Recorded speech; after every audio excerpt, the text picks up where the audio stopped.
Welcome, everybody, to another episode of Rooted with Melissa Kroonenberg, where we dive deep into meaningful conversations about personal growth and well-being. In today's episode, we're going to focus on something that I believe many people can relate to, which is fear in relationships.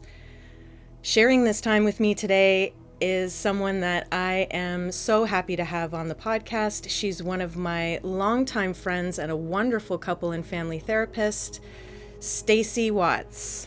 Staci, welcome to the podcast. Thank you. Thanks for having me.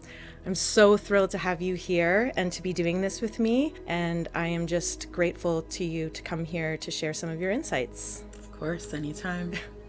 You're one of my longest time friends. We met in graduate school in the couple and family therapy program, right? Yep.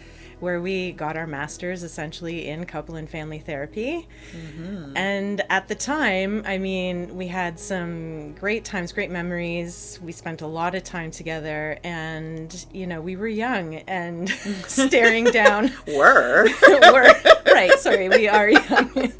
We're staring down the barrel of like life, you know. I was newly married and you were in a new relationship. Yeah. And I mean, I can relate on the level of being a parent, right? I was my best parenting self before I had kids. I love that line. It kills me every time. I've stolen that line and used it a few times. I was the best parent before having a kid. Likewise, I feel like I knew all there was to know about couples before. And the best wife. And I was the best wife before I actually got married and lived married life. Yeah. And then I realized, oh my God, this is not what I thought it was going to be. I mean, relationships are hard no matter which way you slice it. Absolutely. Yeah. Yeah, we were so young and naive, weren't we? So naive. Yeah. I know. And the thing about it is, I guess I've learned over time is like, no matter how knowledgeable or skilled or what your intentions are going into relationships, they're complicated. That's and right. Emotions can get a hold of you. And what my marriage taught me, what my kids have taught me in my relationship with them is always like, you know, relationships will bring to light the things that you haven't healed yet. And that there is always, you know, an underlying level of undiscovered emotion that, you know, is driving your perception of things, your behavior, the way you engage in your relationships. And it's remarkable. Yeah. You know, I even see it so much in our work. Yeah, it's this idea of your partner being like that mirror for you, right? Like you think you know yourself until you start living with someone and they start reflecting back all of the unresolved issues that are lurking below the surface, right? Right. But I mean, it never feels like that. It just feels like your partner's being a jerk. Exactly. You never actually like listen to what's going on inside you and try to get curious about your reactions, your responses, how you're feeling. We usually just, you know, blame the other person. You are the cause of my suffering, right? And if you would just get your act together, right, we would be fine. Exactly. Yeah. So do it. Just be go better. do the thing. Yeah, exactly. I know. I see this all the time in my work with couples. They come in and it's interesting because they never really identify that, you know, these deeper feelings are there or that there's these vulnerabilities there. They come in with it's very similar, you know, whether it's like communication issues, intimacy issues, trust issues, all of those things. And their partner's always the problem. Yeah.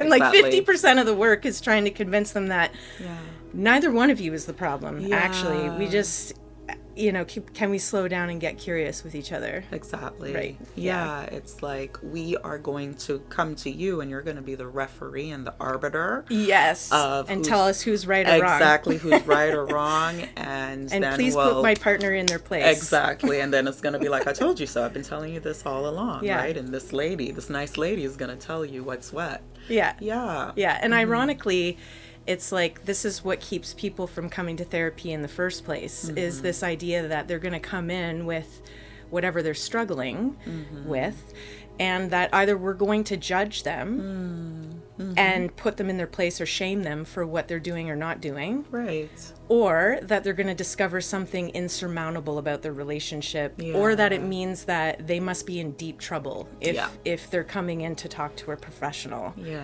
Which is so not the case, I find. Yeah. So many people still carry that view of therapy, right? That reaching out for support means something about, that you're failing in this marriage, right? And that you're beyond, restitution, the point of, exactly, right?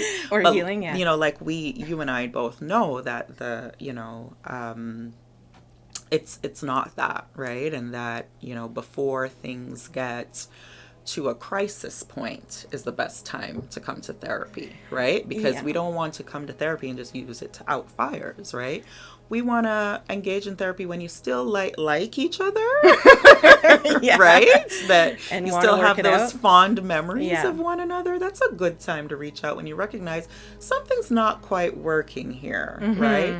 Get the help then, right? While you still have enough of the good stuff going, right? Before some of these issues become like deeply entrenched, right? And before you get to a point of crisis. Yeah, 100%. Yeah, so you've talked about how fear can get in the way for couples in the sense that it often stops them from even engaging in the therapy process a lot of the time, right? Because they're worried about either being judged, or they're worried about what this means about their relationship, or they're worried about what they might encounter if they actually slowed down and started talking about things, right?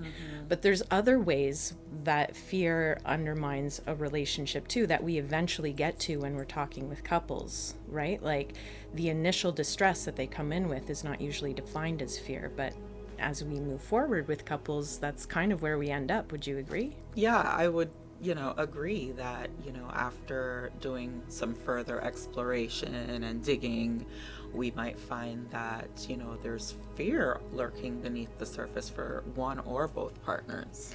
Yeah, and as you said before, it's covert, right? Like it doesn't feel like that really when we're in relationship with our partner. It feels like you're being a jerk. It feels like you're not participating. I'm not enough for you. It's very confusing at times. And so it isn't until we slow down and really kind of get underneath what people are sharing is distressing for them that we get to these underlying fears. Right. And a lot of fear. So what fear does, it moves us into self-protection mode, right? And self-preservation, right?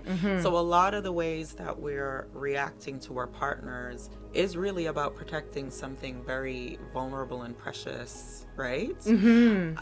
But it comes out looking very different. Like you said, it comes out like me looking like, a jerk or someone who wants to hurt you, right? Yeah, and it's interesting because, when we look at patterns, right? And there are particular patterns that couples fall into. I'm guilty of falling into them myself. Like, it's like, I'm not immune to it. But we can get into patterns of, say, pursue, withdraw, which essentially is like, I'm after you for something, or I want something from you. I come in critical a lot of the time, and the more critical I get, coming in hot. And in response, my partner is, either not responding the way I want to, or they shut down, or they end up withdrawing a lot of the time. And their withdrawal just, ends up making me even more upset, right?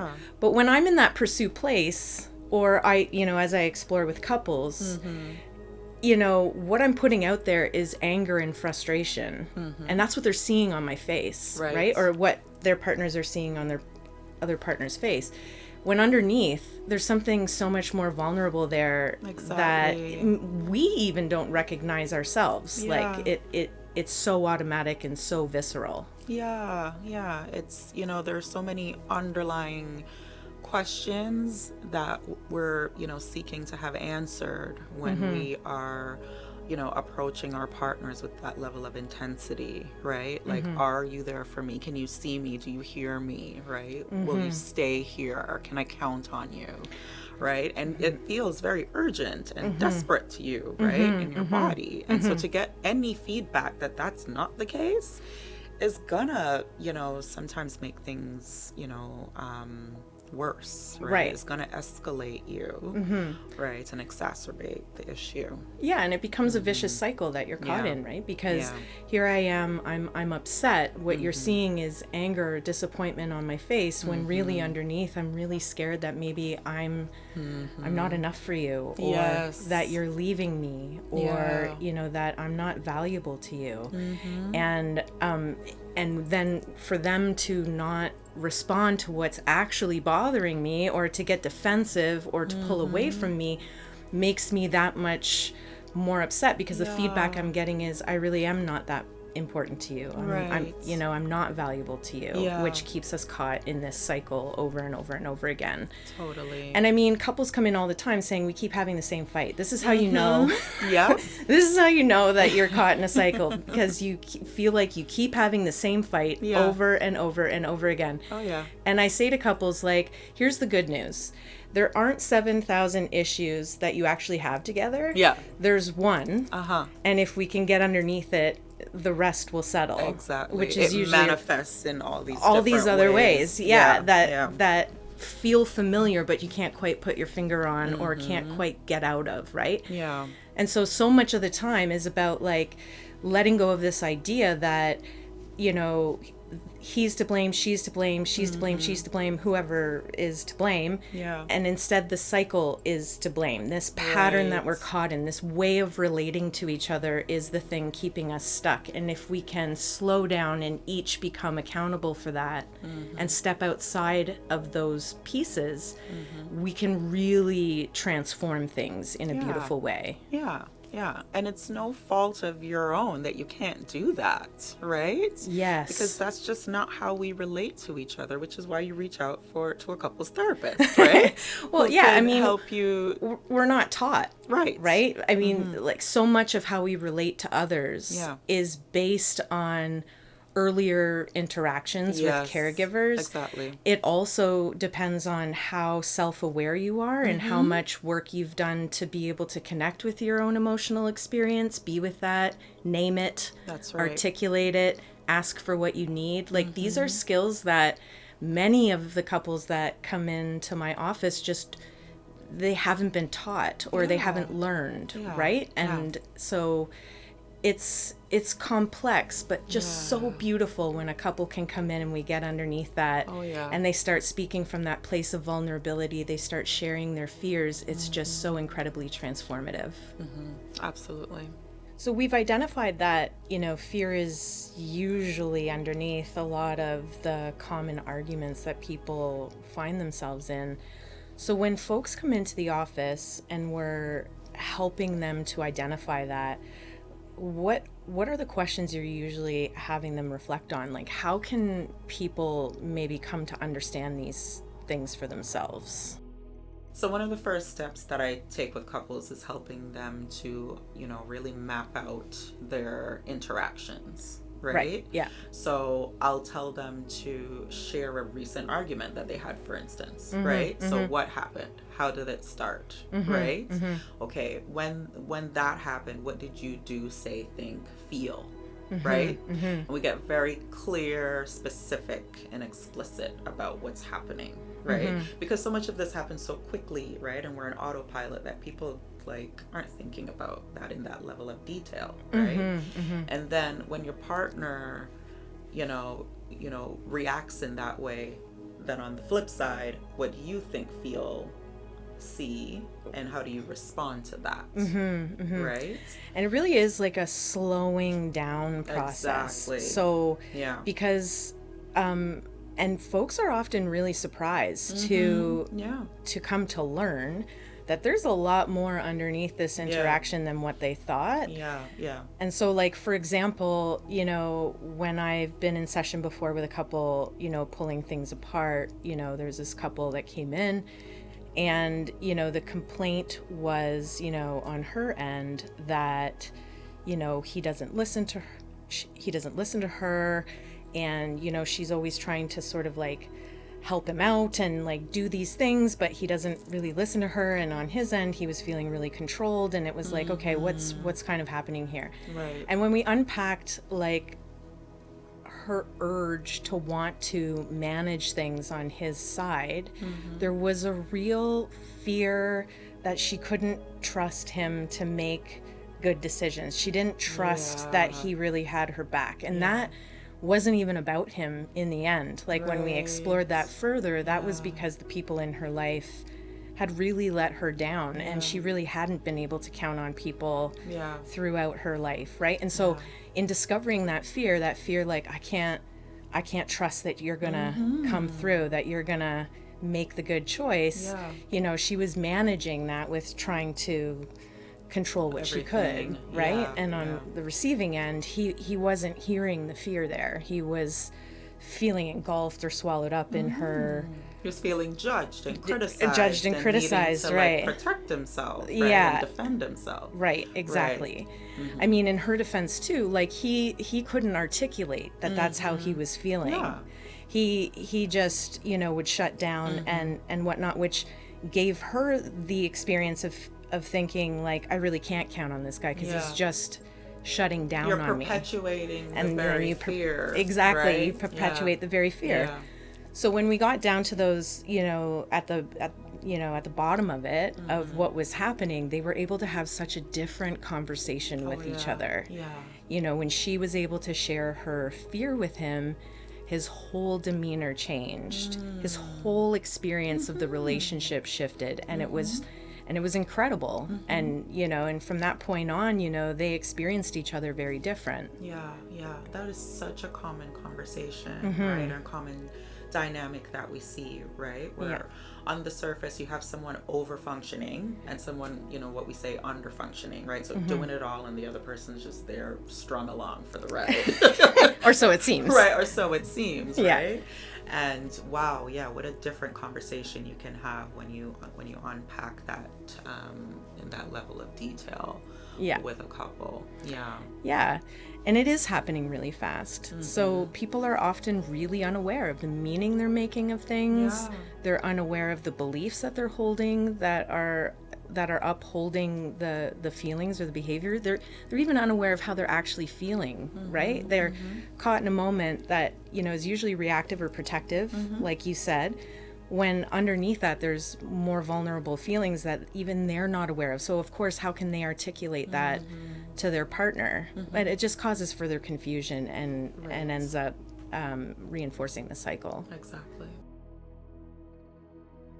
You know, my hope for everyone would be, or anyone watching would be that, you know, in sharing this, that, you know, maybe people would, you know, come to see the value in potentially slowing down, doing some reflection, catching themselves when they're in a moment of tension, and asking themselves some of these questions, like, what does it mean to me when my partner does XYZ? What meaning am I making? What is the message I'm actually getting? How does that make me feel?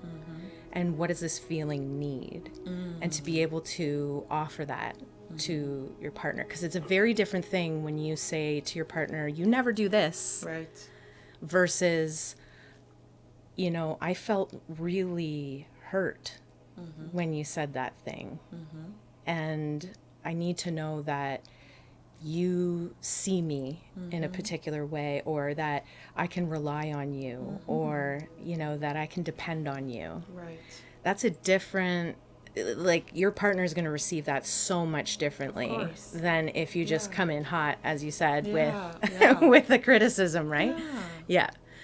So what could people do, though, if they can't do this for themselves? Like, if, you know, obviously I'm a huge advocate for therapy, and, you know, in finding a good couples therapist, one where both of you feel good and connected to the therapist. Would you agree?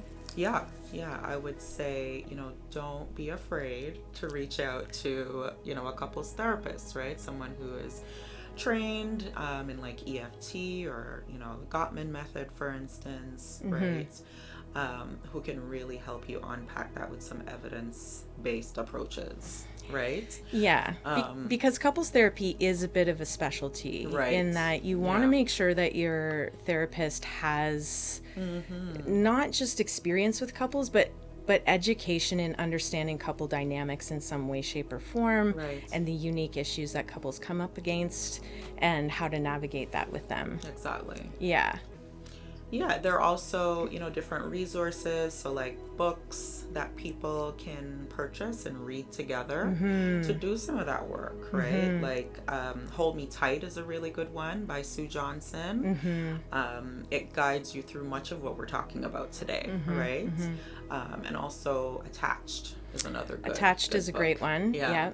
The 7 Principles for Making Marriage Work by John and Julie Gottman is a great and really the Gottman website like period has a ton of resources on there to help guide couples. I've used these resources many times in the couples that I see, and they tend to find it very valuable. Yeah. Thank you so much for coming to do this with me today. I have had an absolute blast. It's wonderful to see your face and to hear your insights. Thanks again, and please come back. Of course, this was a lot of fun. Thanks for having me. Thanks everybody for tuning in. If you want to reach Staci, you can reach her at... So you can find me on my website at www.wattspsychotherapy.com. That's WATTS. And on Instagram at Watts Psychotherapy. Watts Psychotherapy. Yes. At wattspsychotherapy.com. Amazing. Thank you so much for tuning in, everybody. If you enjoyed our episode or found yourself relating to it in any way, please like and share, and feel free to leave a comment. We're happy to answer any questions that anybody might have. Please stay tuned for our next episode, and in the meantime, don't forget to grow courageously.